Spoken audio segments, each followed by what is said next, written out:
Students के मन में ये भी सवाल आता है कि सिविल सर्विस एग्जाम की तैयारी, या कई लोग इसे आईएएस का एग्जाम भी कहते हैं,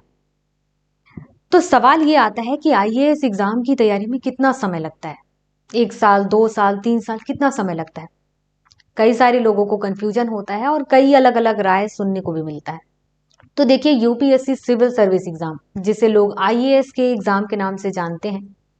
इस एग्जाम की तैयारी के लिए कम से कम आपको 1 साल का समय तो देना ही होगा, क्योंकि इसका सिलेबस और इसकी जो डिमांड है उसको अगर देखा जाए तो आपको 1 साल का समय तो चाहिए ही होगा। कम से कम की बात की जा रही है, बाकी आपकी तैयारी पर निर्भर करता है। मतलब ये है कि किसी को ज्यादा समय चाहिए होगा, किसी के अपने समझने की जो शक्ति है, कैपेसिटी है, वो उतनी अच्छी नहीं है, तो उसको ज्यादा समय लग सकता है, 1.5 साल का समय लग सकता है। और इसके अलावा ये भी होता है कि उस एग्जाम की तैयारी के लिए उस इंसान ने कितना समय दिया हुआ है। अगर हम बात करें एक एनालिसिस के तौर पर, तो कई सारे जो स्टूडेंट जो सिलेक्ट हुए हैं उनके अकॉर्डिंग भी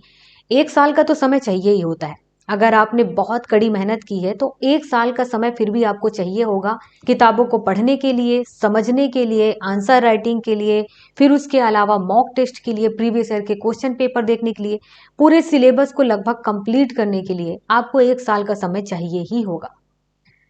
और अधिकतम तो समय की बात ही छोड़ दो, जो जितना समय लेना चाहे वो ले सकता है, लेकिन कम से कम आप 1 साल का समय मानकर ही चलें कि सिविल सर्विस एग्जाम की तैयारी के लिए आपको 1 साल का समय तो देना ही होगा।